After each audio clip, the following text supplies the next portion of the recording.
दिल्ली सेवा बिल से जुड़ी एक बड़ी खबर आपको बता दें, तारीख तय हो चुकी है। सोमवार को दिल्ली ऑर्डिनेंस बिल पेश होने वाला है। दिल्ली के अध्यादेश की जगह लेने वाले बिल को अब कैबिनेट से मंजूरी मिली और मंजूरी मिलने के बाद सोमवार हो चुकी है जब दिल्ली सेवा बिल संसद में पेश होगा। गृह मंत्री अमित शाह इस बिल को पेश करेंगे। आपको बता दें कि ये केंद्र का अध्यादेश है। अध्यादेश का नियम ये होता है कि 6 महीने के अंदर अंदर उसे बतौर बिल पेश करना होता है और बिल को बतौर विधेयक पास होना होता है, जिसके लिए उसे लोकसभा और राज्यसभा दोनों में पारित होना जरूरी है। ऐसे में पहला चरण है लोकसभा का चरण और उस पहले चरण पर कदम रखने जा रहा है यह बिल सोमवार को, जब केंद्रीय गृह मंत्री अमित शाह इस बिल को पेश करेंगे। ये वही अध्यादेश है जिसके खिलाफ अरविंद केजरीवाल तमाम विपक्षी दलों के नेताओं से मुलाकात कर रहे हैं और राज्यसभा में इस बिल को विधेयक बनने से रोकने के लिए वो कोशिश कर रहे हैं। आप देखिए, ये कानून न बन जाए, ये कानून न बने, इसके लिए अरविंद केजरीवाल कोशिश कर रहे हैं। और जैसे ही मंजूरी मिली है कैबिनेट की ओर से, अब बिल के सदन में पेश होने का रास्ता साफ हो चुका है। सोमवार का दिन तय हो चुका है और आम आदमी पार्टी पहले ही इस अध्यादेश से जुड़े बिल का सदन में विरोध करने का फैसला कर चुकी है। आपको राघव चड्ढा का वो पत्र याद होगा जो कि उन्होंने सभापति जगदीप धनखड़ को लिखा है राज्यसभा में।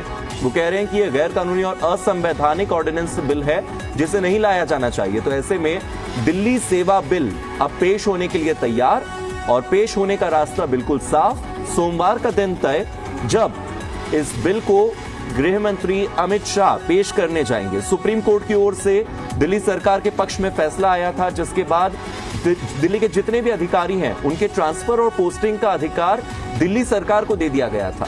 लेकिन बाद में केवल 8 दिन के भीतर ही केंद्र सरकार अध्यादेश लेकर आती है और तमाम शक्तियों को फिर से उपराज्यपाल के हाथ में दे देती है। अब इस अध्यादेश को बतौर बिल, बतौर विधेयक पेश होना है और ऐसे में सोमवार का दिन तय हो चुका है जब दिल्ली सेवा बिल केंद्रीय गृह मंत्री अमित शाह पेश करेंगे।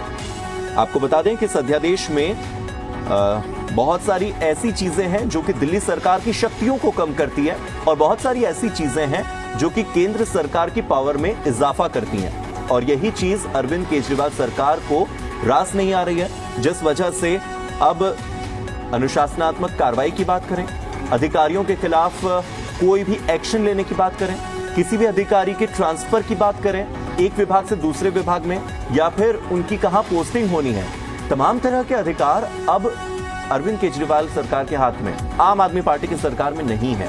और ऐसे में अगर ये अध्यादेश बिल के तौर पर आ जाए और ये बिल कानून का रूप ले ले तो ये आम आदमी पार्टी के लिए बहुत बड़ा झटका होगा। और मेरे सहयोगी रविंद्र कुमार जुड़ गए हैं ज्यादा जानकारी के साथ। रविंद्र, इसमें जैसे जैसे अपडेट होती जा रही हैं, अब बिल पेश होने का जो रास्ता है वो पूरी तरह से साफ हो चुका है। दिन सोमवार का तय हो चुका है और आम आदमी पार्टी को लगातार दिन पर दिन एक एक झटके मिल रहे हैं। परसों एक झटका, कल एक झटका और आज फिर से दिन तय होने का एक और झटका। बिल्कुल बिल्कुल, आप देखिए, कैबिनेट ने पहले दिल्ली ऑर्डिनेंस को बिल के रूप में पारित किया और अभी जो हमें सूत्रों से जानकारी मिल रही है, सोमवार को ये बिल संसद में पेश किया जाएगा। हालांकि अभी ये तय नहीं है कि लोकसभा में पेश होगा या राज्यसभा में, लेकिन अभी जो हमें जानकारी मिली है उसके अनुसार सोमवार को ये बिल पेश कर दिया जाएगा। जाहिर तौर पर आम आदमी पार्टी के लिए एक बड़ा झटका है, जो लगातार ये कह रहा है कि सुप्रीम कोर्ट में मामला है, ऐसे में संसद में ये बिल पेश नहीं हो सकता है, कानून का रूप नहीं लिया जा सकता। लेकिन सरकार ने साफ तौर पर कह दिया है कि संसद के पास पूरा अधिकार है किसी भी कानून को बनाने के लिए। अब उसका अधिकार का वो इस्तेमाल करते हुए इस बिल को पेश करेंगे सोमवार को और बहुत संभावना है कि सोमवार को पेश होने के बाद हो सकता है कि उसी दिन डिस्कशन भी हो जाए और ये पारित भी हो जाए। तो अगर मैं गलत हूं रविंद्र तो आप मुझे ठीक कीजिएगा। कोई भी जब बिल आता है तो वो पहले लोअर हाउस में आता है, फिर अपर हाउस में जाता है और उसके बाद वो राष्ट्रपति के पास जाता है। तो फिर इस वाले अध्यादेश के बिल में ये संशय क्यों कि राज्यसभा में पहले आएगा या लोकसभा में पहले आएगा? देखिए, ये सरकार के ऊपर निर्भर करता है कि वो बिल किस में लाए। जो कंट्रोवर्शियल बिल होता है या सियासी तौर पर बहुत ज्यादा डिवीजन होता है जिस बिल को, उसको कोशिश होती है कि लोकसभा जहां बहुमत होता है वहां लेकर जाए। जहां पर अगर एनडीए की बात करें तो एनडीए के पास पूर्ण बहुमत है लोकसभा में, ऐसे में यहां से बिल पारित कराने में आसानी होगी।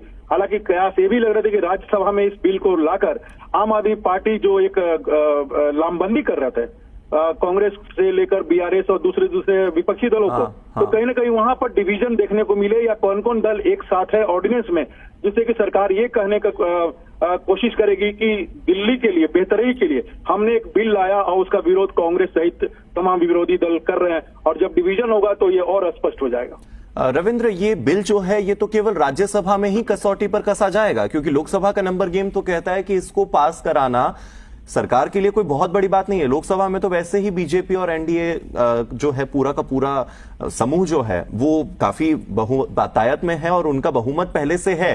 तो ऐसे में राज्यसभा में इस बिल को पारित करना फिर भी थोड़ा चैलेंजिंग, फिर भी थोड़ा चुनौतीपूर्ण जरूर होगा। हालांकि शुक्रिया इस जानकारी के लिए।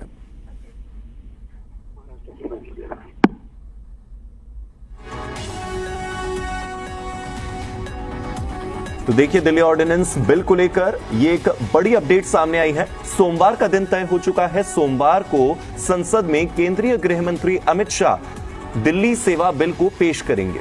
ये दिल्ली सेवा बिल वही अध्यादेश है जो केंद्र सरकार लेकर आई है। अब ये अध्यादेश बिल का रूप ले लेगा और अगर ये बिल दोनों सदनों से पास हो जाता है, राष्ट्रपति के साइन हो जाते हैं, तो फिर